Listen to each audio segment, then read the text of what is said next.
So Professor Griff and Nick Cannon believe that the Jews are black, right? I'm not sure how they get to that, right? Now, I do agree with some of the statement about the anti-Semitic. You cannot be anti-Semitic if you are of that people, unless you're just basically saying you're a self-hater. So then I guess you can be anti-Semitic just like you can be, a self-hater in the black community, a coon. I don't even like using the word coon no more. I just call them tambourines. So, yeah, you could be a tambourine, but does that make you all out a hater of your people to say that you're anti-black?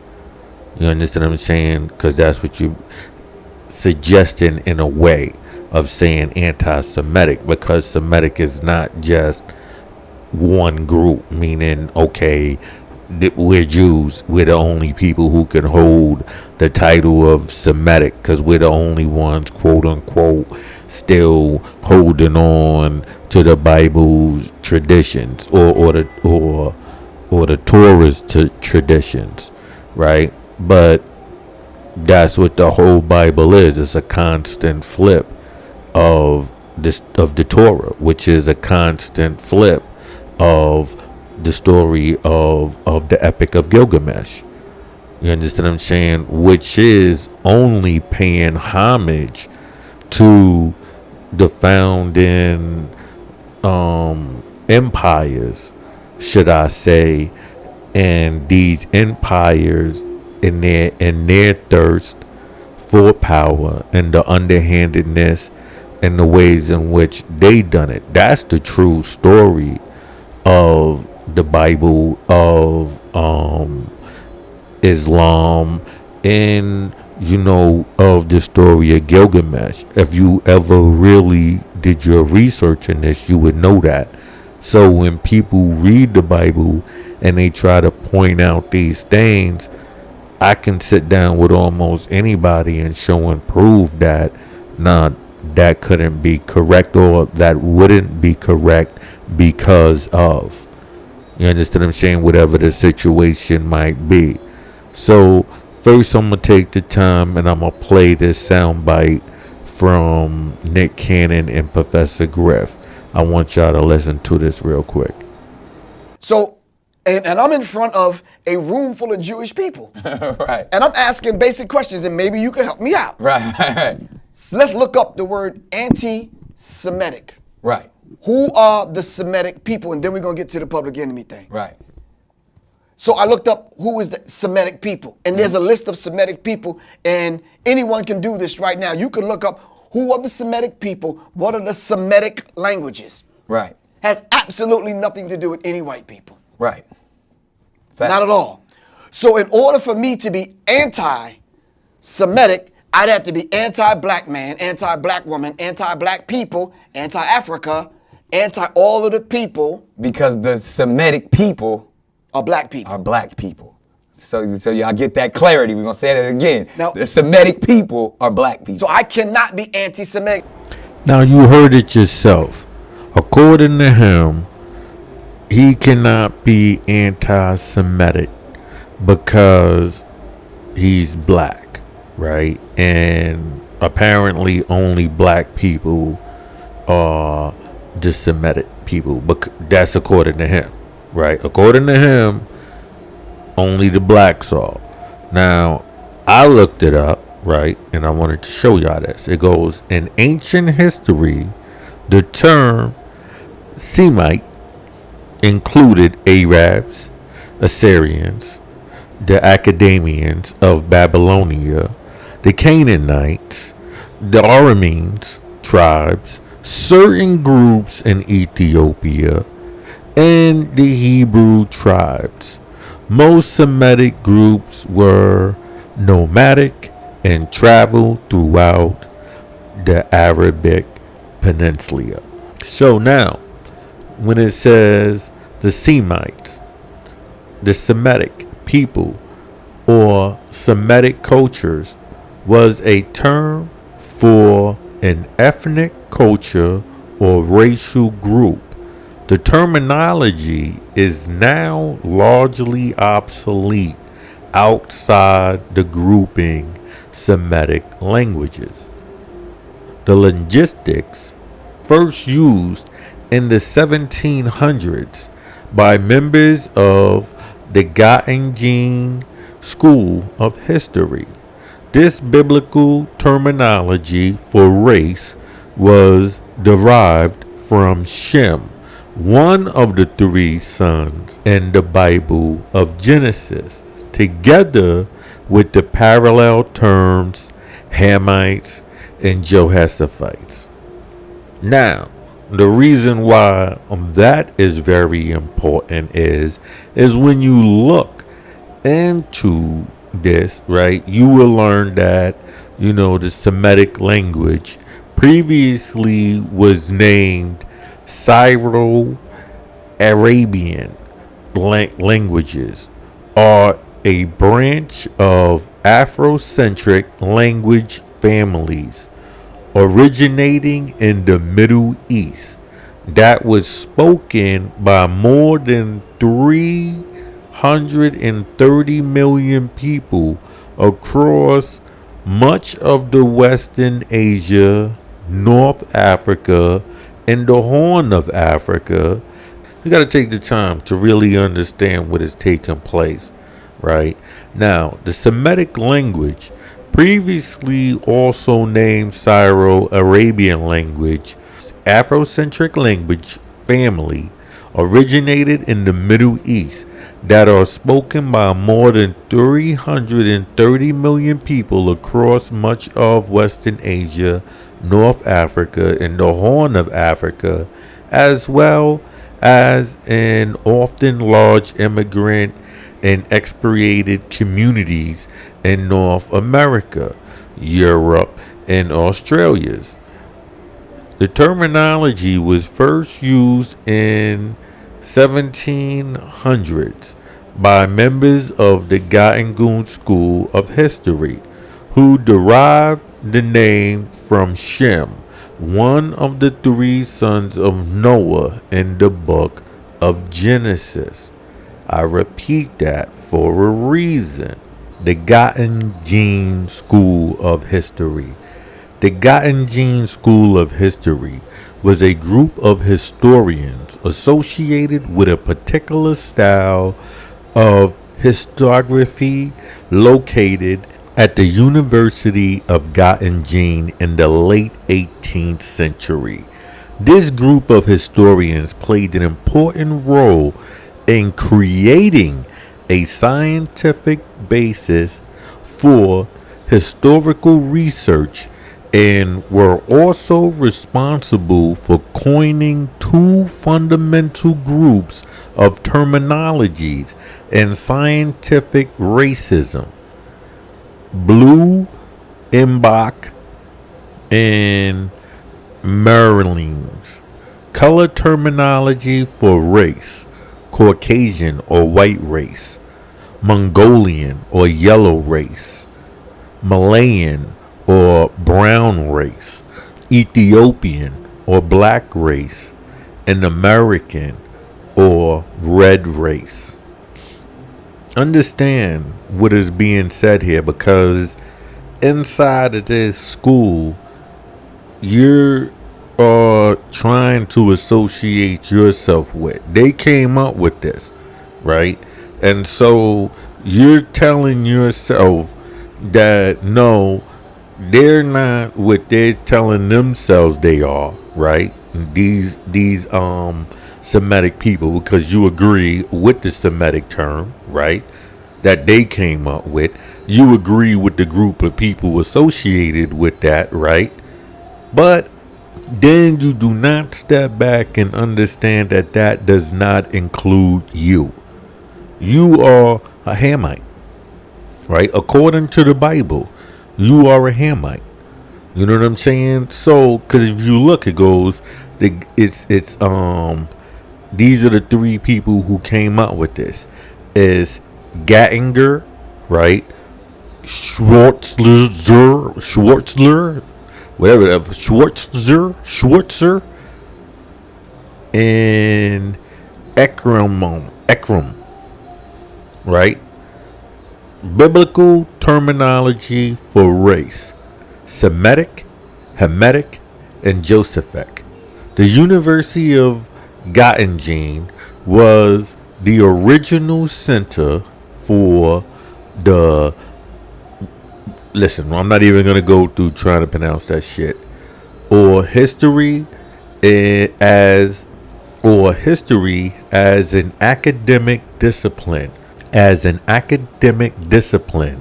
and became a major center for global orientated anthropology, and became a major center for globally orientated anthropology. The school itself was one of the newest universities in Europe, having been founded in 1734 by, once again, the name that I'm not gonna be able to waste my time on. But now I'm gonna go into the Bible, and we're gonna look into these families and how you are being hoodwinked and bamboozled to constantly chase after your master, even inside of this argument right here, right? Because look, it goes, and the sons of Noah that went forth of the ark were Shem and Ham and Joseph. And Ham is the father of Canaan, right?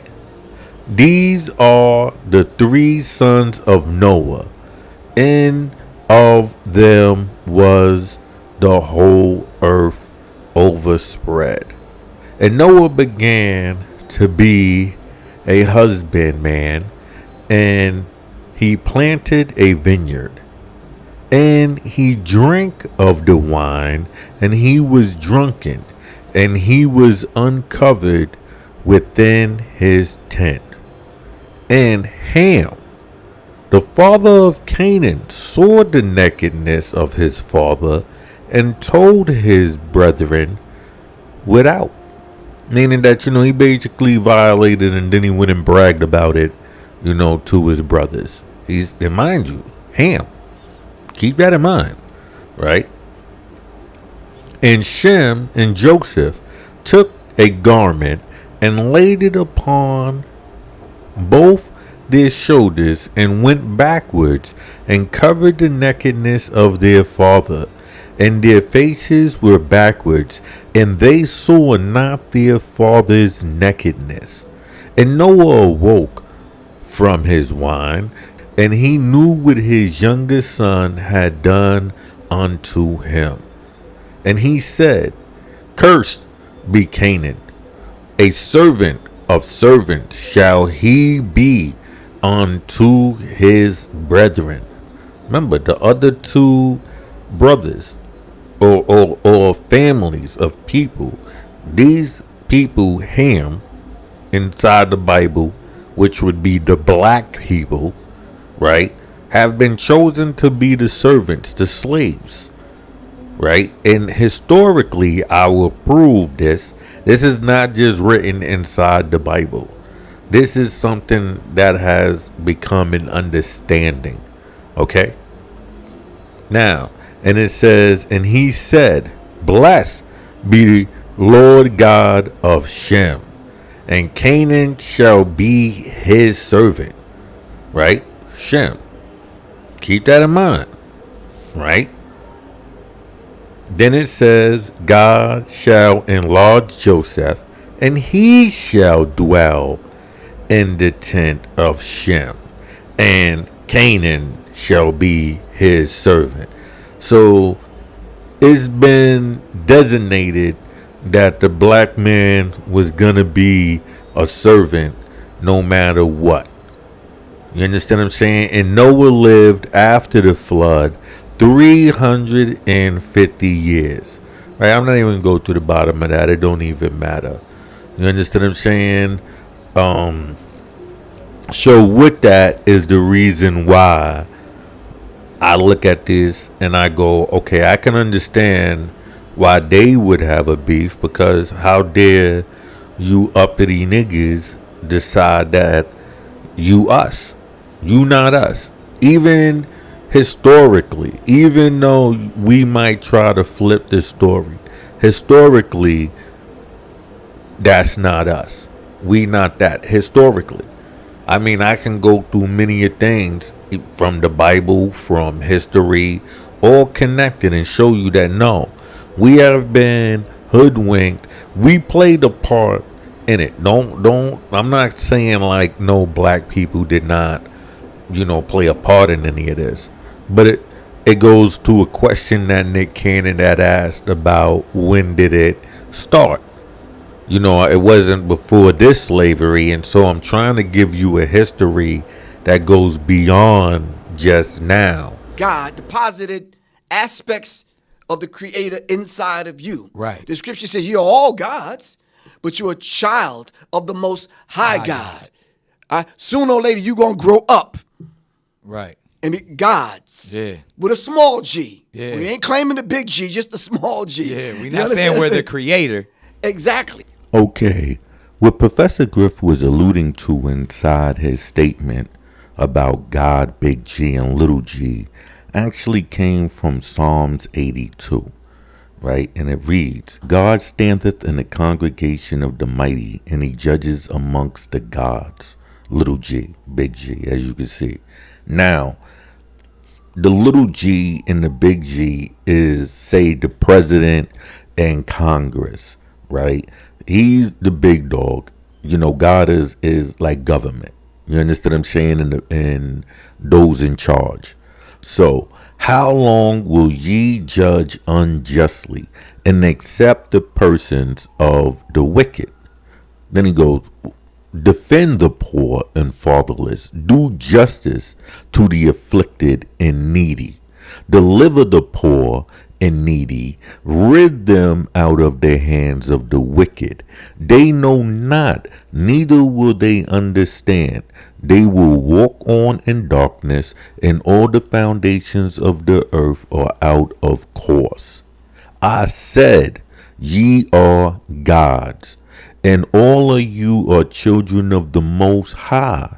But ye shall die like men, and fall like one of the princes. You see, because, in Gilgamesh, the epic, he ran around and he was taking over lands. You understand what I'm saying? Like the rest of the princes, like the rest of those who didn't do right. And so I guess he felt it was his just duty to go inside there and do what he does, right? So that statement is not big G, little g, as far as this who you are inside and all of this philosophical things. And this is the reason why, those people do not respect you, because you're taking this on in the same way that your oppressors had gave it to you. You understand what I'm saying? You still seeing it from that eyes, even though you trying to flip it and bounce it. That's the facts. As long as you keep associating yourself with these things without even understanding what these things represent, you are chasing your master. And so, as long as you do that, he has the power. And if he has the power, you are powerless. And so then you'll wind up being a victim of whatever they choose to have for you. And all of them people running around in the Bible that never existed, never had Bibles. I don't think people say that again. Say that again. Because really what the Bible truly is just God's experience or man's interpretation of his experience with his God. And stories and allegories. And those allegories and stories and things were stolen from who we are as a people. As a people. Right. That's our history book, Right. so to speak. Right. Someone else kidnapped us, knocked us upside the head, put us to sleep, stole our birthright, and claiming that that's them. Right. So Now, this is what I'm addressing when I say, is Professor Griff a Freemason? Because he's alluding to a ritual that happens in Freemasonry with Hiram Abiff, where he's attacked by 3 assailants, and basically killed for information. So when they make these little references, you gotta question them, like, why would you do that? Why are you using these references? Are you letting somebody else know something somewhere else? Because the Black Masons are still using white traditions, but it appears that they're trying to step away and do their own thing off of the backs of their fathers. You understand what I'm saying? Prince Hall's father is the white man. You know what I mean? So all of that you're doing is still under that thing. And so that makes you question him. Really straight. We are the first Freemasons. yes. We are the illuminated ones. Yes. We are the first ones to establish secret societies. Yes. That's us as a people. They took all of that from us and set that up to rule what we call this present system that we live in right now. Right. If we were so powerful, how did And they this is a come question in and do that? I Dr. Francis talks about is when we see these images of, because there's a lack of fathers already, there's a lack of male figures, and we understand the Black woman is the ultimate creator, but when we are emasculated and we don't know how to be men, and Here's the truth. Nick Cannon once again is saying things that are Freemasonic too. Just now, he just stated that, the Black woman is basically God, which is the whole conscious community's take on it. And due to the fact that the conscious community is basically ran by Freemasons, then you come back to his statement. And then you start to wonder, once again, is he being a pawn? Again, because he stated inside his show about, being dressed like a female and all of these other things. So with that, and he's saying that he was a pawn then. And if he realizes he was a pawn then, when will he realizes that even inside that statement, he's being a pawn now? A lot of people don't realize that majority of this outside of, Christianity, I guess, would be vagina worship. Even if you look into the black stone of the Kaaba, you'll understand that that's really vagina worship. And it'll always go back to the Epic of Gilgamesh. I'll take the time one day to really explain why all of this actually goes back to the Epic of Gilgamesh and the Semitic people and how this all really plays a part. Everything that they're saying is really going back to the originators of it. The land that was there. But I'm sorry to say, these people were not black in the sense of African. These were, or Arabs, should I say, or that type of people, you know what I mean, that generated that movement. we think it's a joke and we think it's funny, and I see it like now. I don't regret anything in my life, but when I see the 18-year-old version of me prancing around for the joke in a dress, in a wig, I'm like, damn, like, was that me just being funny, or me thinking, yo, this is funny? Right. Where, there's I'm as heterosexual as it gets. But the messaging that I was putting out there, and then not that there's any, I mean, as to each his own. What you do in your bedroom in the dark at night, that's your business. Mm-hmm. But to me, as I know, was I used as a pawn, as a young boy to make people? I'm thinking I'm making people laugh. But was there a psychological warfare? All right, well, let me ask you. And the way they see about getting the melanin is going through. Please don't get offended, sisters. Going through the black woman. The only way they can enter into the hereafter is through the black woman, by dropping and planting that seed. You understand what I'm saying? Yeah. Now you heard once again Nick Cannon say, "Yeah, they're the gods," right? So I know at this point that he's pulled in. Professor Griff, his terminologies is strange. So I can't really call out that on him. I'm not going to put that on him. But I do know he performs, and practices Freemasonry himself. Just by word. And anybody who knows Freemasonry will tell you this. They were me. Meaning somebody who knows it and really is not with that movement. You understand what I'm saying? Like I said, I don't have no problem with you deciding who's going to be in power, how you shift the power, how you manipulate the people into that power. I don't really give a fuck. I won't be here when it's all over. The New World Order is actually here right now, in your face, taking place. And these are kind of like the final stones put on the building. And I hate to say that term, because that's alluding to Freemasonry as well. So I'm gonna say this and take it how the people want to take it. There's some people walking around here right now that never thought I'd see this day. And this is dangerous for them. Too dangerous. You know why? Because, wow, Nick doing the damn thing. Yo, Nick this, Nick that. He got the platform, whatever. But Griff? Right. Like, why are you letting that? He's stop that. Ask you this thing. Why am I allowed to do it? Because I want to be like Griff. But no, I look at you and say, see, but we he came alike, before though. me. Right. So, but I'm allowed, I've made a lot of money in this. I have a large platform as you speak. And I want to give brothers like yourself the opportunity to do it. And that's when they always say, "Oh, we gotta protect Nick Cannon. Oh, it's any minute they coming to get him." Or even if people want to say, "Oh, well, the government gave him lupus." I done seen all of the comments and the craziness and all of that.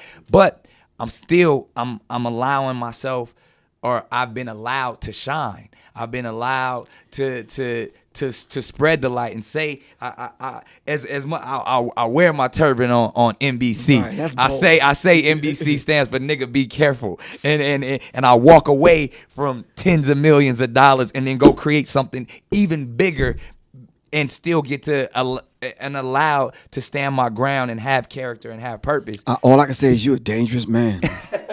That's what Dick Gregory said. You're a dangerous man. They coming to get you. But it's only because I stand on the shoulders of brothers like you. Oh, I give learn thanks. from you. But how many people actually say that? Now, with that being said, and Nick Cannon turning around and apologizing, which one is it? Are you these brothers who actually took sacrifices because they lost finances and whatever the case may be? Or are you just another, what you call them, like coffee shop activist, internet activist, somebody who can, talk the talk, but when it's time to walk the walk, you're not really that guy. You understand what I'm saying? You're not Ali. You're not somebody willing to go through all of it just to say that this is my convictions. I know what I know. I know enough of what I know to feel secure in that, right? Because I was secure enough to have the man on the show. I was secure enough to co-sign the things that he said. Now I need to be secure enough and hold that down. You understand what I'm saying? I need to be that guy I need to be that person. And as long as he neglects to be that person, then what we get is this. Somebody who flip-flops, who did a Kanye. Oh, George Bush doesn't like black people, and then apologize. You know what I'm saying? Because the people, all they see is the part of, oh yeah, he stood up. You understand what I'm saying? And they overlook. Well, with him, it was kind of real fast. It wasn't even a time frame of letting it die down where that's under the radar. Him, it was right there. But basically, it's a Kanye. You know what I'm saying? He conning the people too. You know what I mean?